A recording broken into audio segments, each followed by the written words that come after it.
Hello, this is a prepaid collect call from an inmate at the county jail. This call is subject to recording and monitoring.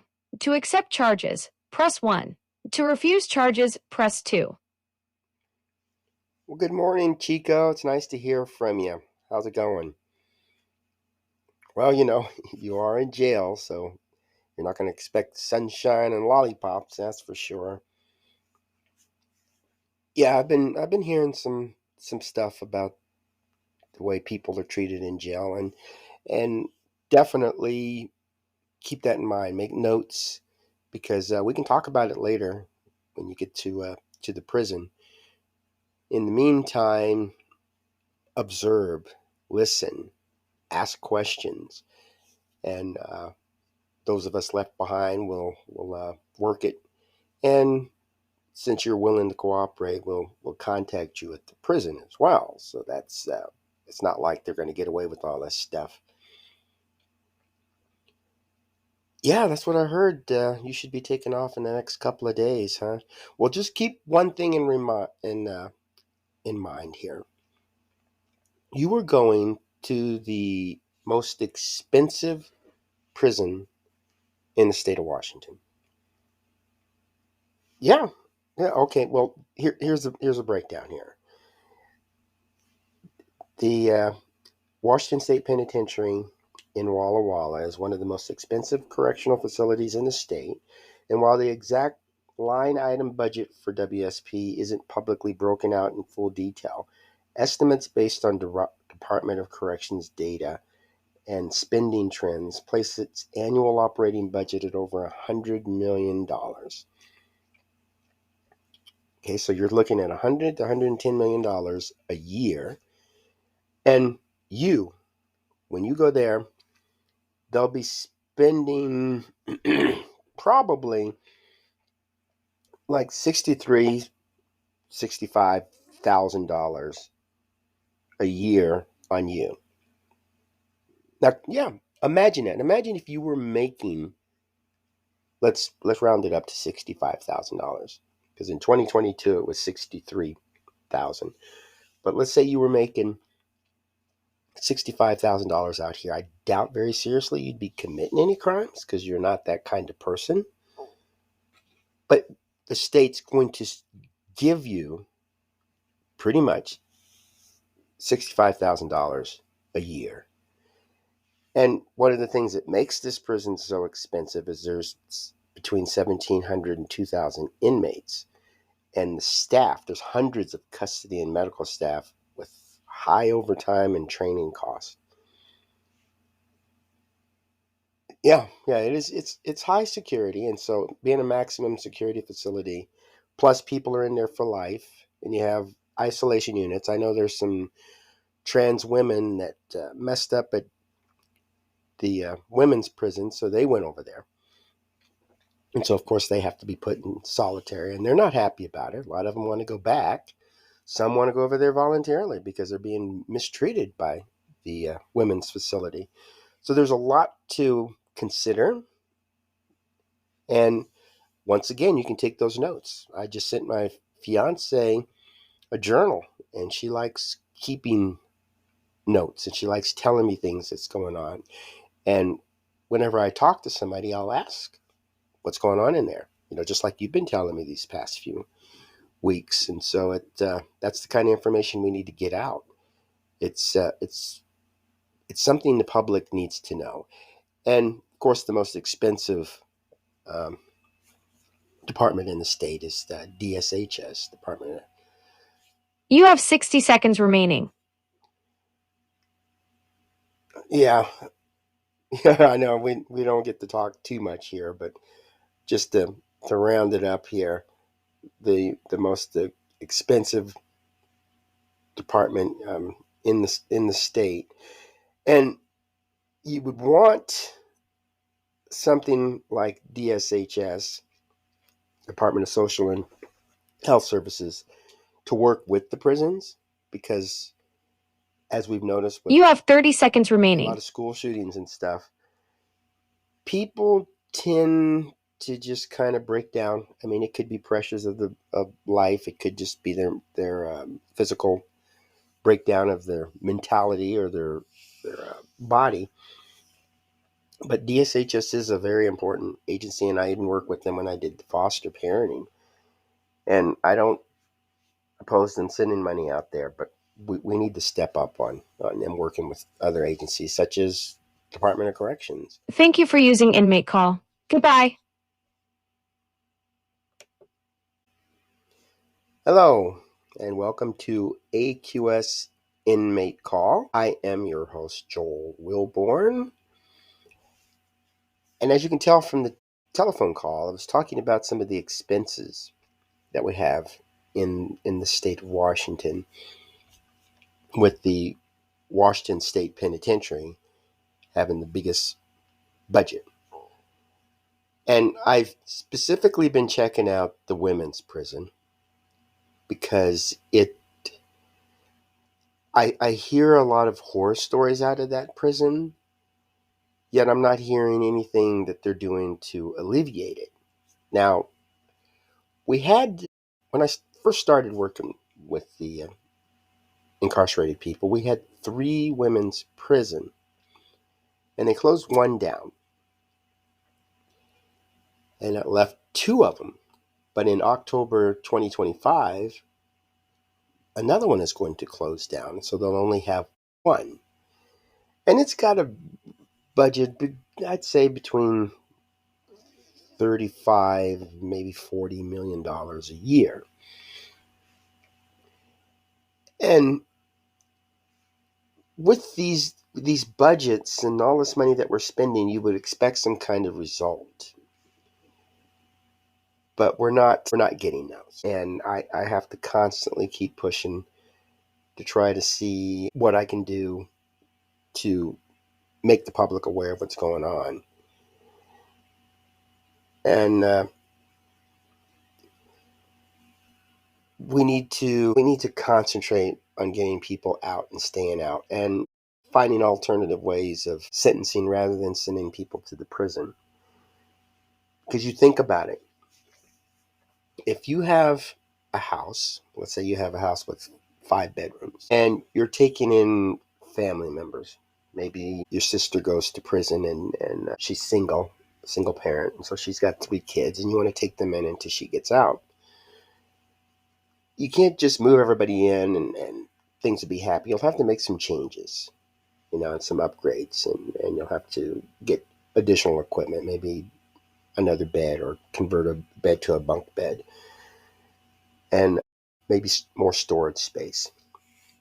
So shutting down the final women's prison means you'll have to do some consolidation, and you'll have to change staff around. So the state knows that by shutting this down, they're going to save maybe $15-20 million by closing this facility. But it's not being closed because it's a bad facility. I mean, the facility is called Mission Creek Correction Center for Women. And I visited it, and I knew some people that were in it years ago. And I like where it is. It's a nice facility, and they concentrated on rehabilitation. And I just, I'm thinking, and what they're saying is that it was operating at about 55% capacity. And there's not a lot of women in this state, thank goodness, that commit crimes and need to go to prison. So keeping it open, keeping 2 women's prison open, just didn't make any sense. So yeah, let's go ahead and close it. And I'm not against them closing facilities, but what if they had closed the Washington Correction Center for Women, the bigger prison? What if they closed that and left open Mission Creek? What if having 177, they had 177 of its 321 beds that were being used. What if we have only 321 beds and we got rid of the other prison? Don't you think the justice system, law enforcement, federal facilities and departments, don't you think they'd be a little careful on who they send to this prison? Because right now, Washington Correction Center for Women, it's there's a lot of people in the room. You would usually think about two people being in a room, but imagine people on the floor, and having limited time to be out because they're just crowded day room, rec room places, and facility equipment is failing. Maybe the air conditioning or the heating, or maybe it's flooding someplace. And so you're just packing this area up because all these 177 people are going to be living in the single facility. One time they're even talking about shutting down all of the female facilities. We maintain that building. We maintain the staff. We maintain the food, medicine, clothing, and cleaning items, all that kind of stuff. But if it's closed down and if people are being sent to home monitoring, which the inmate is responsible for paying for, or if we send them to other states, maybe we can do a little bit. I don't know. It's something I want to look into, but it's just kind of scary. But the thing I want to emphasize here is while we're concentrating on the stuff we see, I mean, we barely see what's going on at the Walla Walla facility. But we have correctional people who are committing crimes. I guess maybe they're not making enough money, or maybe they're just taking advantage of the opportunity. But look at how some of this money is going out. I'll read these things here. We had a federal officer in Atlanta. His name is Andy Stephen Johnson, and he's a correctional officer at the U.S. Penitentiary in Atlanta. He seized a contraband phone from an inmate, opened the Cash App, and transferred $300 to his own account. And then he later moved the funds to his personal bank account. He also applied for a fraudulent COVID-19 PPP loan for fake business, compounding the corruption. We had McKenna Gay, an office manager at Coweta County Department of Corrections. She allegedly stole between $50,000 and $100,000 from the prison commissary account between 2019 and 2023. And commissary funds, they're often the only access to basic goods. And so this theft directly affects their dignity and survival. And I like to send commissary funds to my fiance. Before that, when I was sending money out, I would send it to what we call the book, and that was just the general fund. But the commissary is a little more broad for these folks. And so when we hear about Top Ramen, and we hear about the snacks like candy bars and chips and basic toiletry items, that's the kind of stuff that these people have to buy on their own. And they can get items, but when their budget is limited, there's only so much you can give everybody. With a per inmate cost that just exceeds working at Burger King or McDonald's, it just I don't know. I don't know why the state is willing to pay $65,000 a year to maintain somebody when it's easier to have that person out on the street making money and paying taxes and contributing to this fund instead of taking from it. And those who are in there for life, they're not going anywhere. They're going to keep drawing that money from us. And so you got this stuff that these people are stealing from these guys. It's already pretty bad to be locked up, pretty bad to be mistreated, and then to have correctional people steal from them. And I was talking to a person who was notifying me, and I've done this myself over the years, where the funds, like the COVID-19 stimulus check, people are stealing from them. And when you have people who go to prison and they're feeling bad enough, they have a lot of them have victims, and they feel bad for the victims, especially when they start hearing about it in the trial. If the father of the victim comes up and starts talking, and there's people who were drunk, high, maybe just weren't mentally well, and so as they're a little more in line with their normal train of thought and they're listening to what they did when they were in that incapacitated state, that just draws on their guilt and it contributes to their trauma. So they're sitting in a cell, they're thinking of this, and then they have correctional officers that are just stealing from them, lying to them, mistreating them.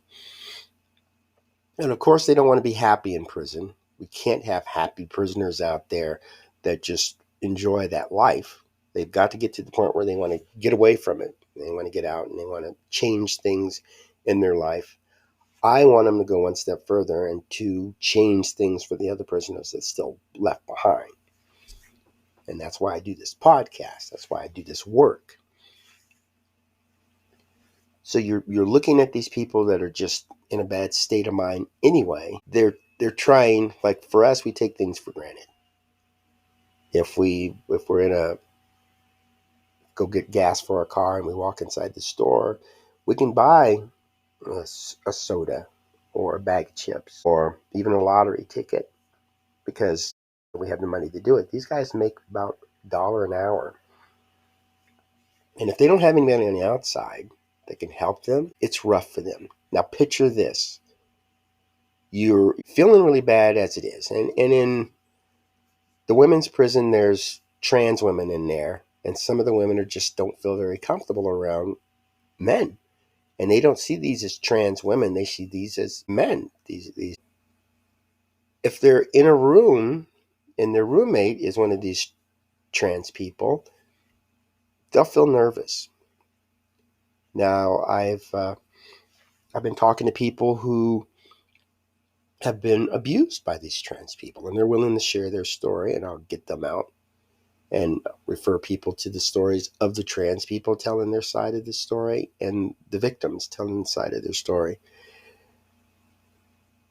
And it just goes to show what goes on inside this prison, how their mindset is going. And then to have them go and work hours, sometimes 2 jobs, and make 40, we'll get 40 hours in for the week and just make $1 an hour. So you get every 2 weeks, you get $80. And then you got to buy stuff from the commissary and you don't have any outside help. Imagine that. What do you think this does to the mentality of these people? When they get out, they're going to appreciate their job. And we might say minimum wage is $16 an hour. For them, that's good. I think the state should pay incarcerated people minimum wage, and that will really jack up the budget. But it will also show the system that we need to start reducing these people, the population in these prisons. We need to start reducing them. But they have no incentive right now. And of course, you're not going to get a lot of correctional officials turning on them because they're making money too. Because not only are they stealing money from the inmates, but you've got money transfers that go to inmates, and there's these big fees that go on that. Phone calls, there's fees that go on that. The email, there's fees that are associated with that. And the prisons get kickbacks from the banking systems like the Securus and JPay. And then delayed or denied refunds. I know when I sent a coloring book, which I think is a harmless thing, to my fiance, and she just likes to sit in her room and with her materials and her equipment, and she just sits and colors in this coloring book. And it's an adult coloring book. It's like maybe a theme somewhere. I had Amazon sent it to the prison and it was lost. Somebody took it. That's my guess. I have no way of really knowing because they don't give me all the information on what happened. And I'd called over to the mailroom, and the person I talked to was very precise. She said that she remembers it coming in, she takes it and delivers it to the unit, and then it's up to the unit after that. And when I talk to the post office, they say the same thing. The U.S. Postal Service our job is to get it to the facility. After that, it's up to them. So the people did their job. It just got lost or stolen by somebody within there. It took me a little while, but I was able to get the money back. And I mean, the book wasn't really expensive, less than $5. But what I had to go through just to get it back. And when the inmates are dealing with that, imagine their stress because they get on lockdowns. They have to be in certain units at certain times. And so their ability to fight this stuff is limited. And the prison officials know that. And so what I want to do is try to connect some of these folks with people in the outside world so they could help them navigate through some of this stuff. If you have this ability to get refunds, to fight government officials, to stand up for your rights, if you're one of those people who are protesters, instead of protesting gun control and greater sentences, let's see what else they protest. Income. These are things you want to fight, but you can also fight to end crime by concentrating more on medical attention and rehabilitation, education, cutting back on the facilities. Because if we have people that are given the option of going to prison or paying to have home monitoring, it's less likely there's going to be any corruption. I mean, there'll be some, but we could at least get a better handle on it. And I don't see why we should create crime by locking people up when we have the capability of preventing it and ending it. Yes, I have this impossible goal of wanting to end crime in the state and shut down all the facilities. Look at the money we can save. Now, DSHS, they spend billions of dollars a year. A lot of the services they offer can be offered to the prison. Now, when I asked them why I'm not allowed to communicate with any of the people in any of the prisons in the state, I was told that I was preying on vulnerable people. So I contacted DSHS and I said I was talking to them about the vulnerable adults in the state. Well, our conversation ended pretty much in me needing to file a complaint with the Department of Justice because what I was being told didn't match what they were hearing. My fiance is not a vulnerable adult, so me being denied visitation with her doesn't meet with their explanation, let's put it that way, of denying me. But I do know a vulnerable adult who DSHS has on file as being a vulnerable adult. And vulnerable adults in prison need certain uh, care and services. So I asked this vulnerable adult, "Are you getting it?" She was not. So I gave her the information so that she could file a complaint. And she posts on my American Quittance Society Facebook page. I put little notes from her explaining what's going in her life, the things that's going on in her life. And if you read that, kind of think, how is she going to feel when she does get out? Is she going to be calm, cool, collected? Is she going to want to stay away from crime? Is she going to love the state of Washington? Is she going to want to care and provide for people around her? Or is she going to be resentful? Is she going to be angry? Is she going to be vindictive? What kind of mental state comes to people that walk out of prison? The ones I talk to, they're scared, they're nervous, they're confused, they're overwhelmed. But having somebody that can sit down with them is very, very, very helpful. And that's why I put the profiles out on the internet of people who are looking for somebody to help them out.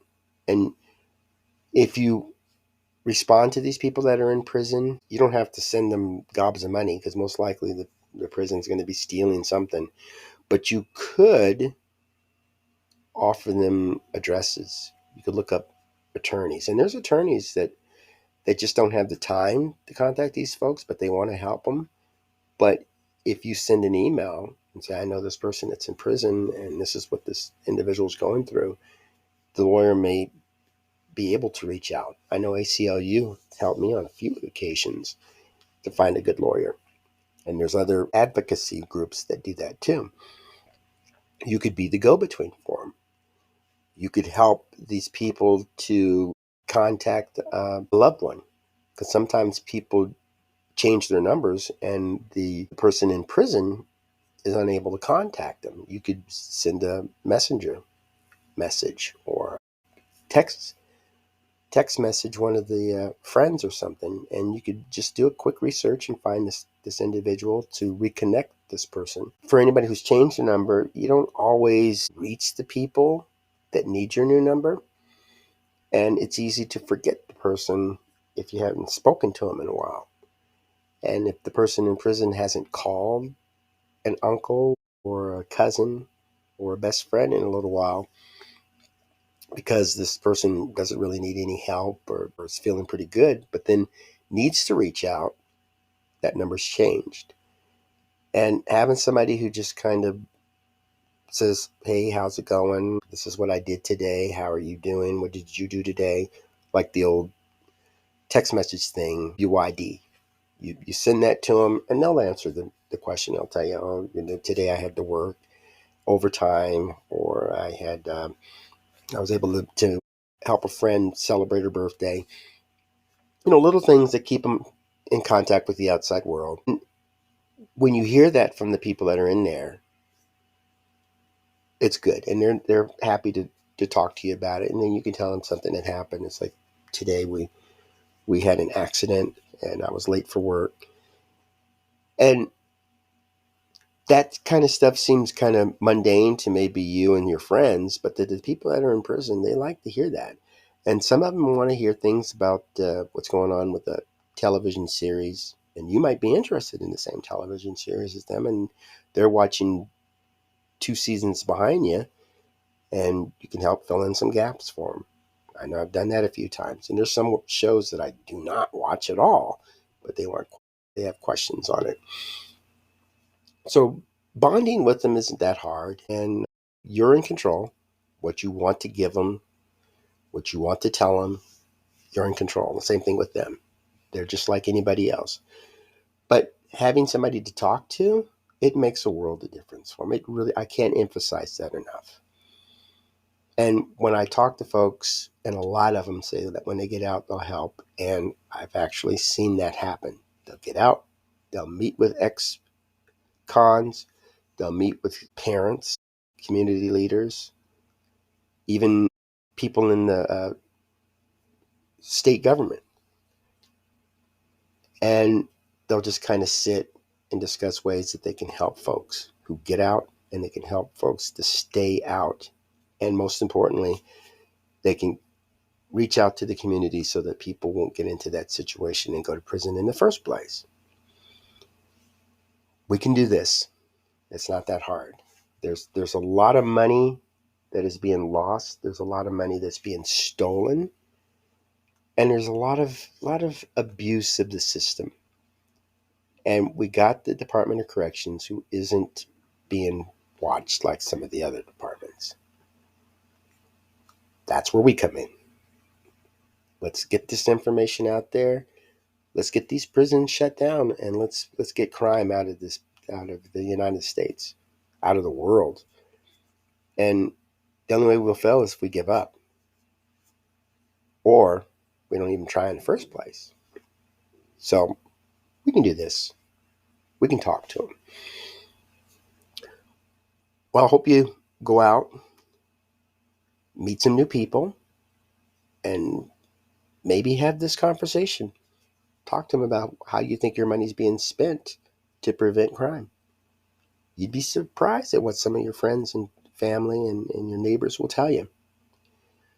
Well, thanks for tuning in. Have yourself a marvelous day and make fantastic memories for tomorrow.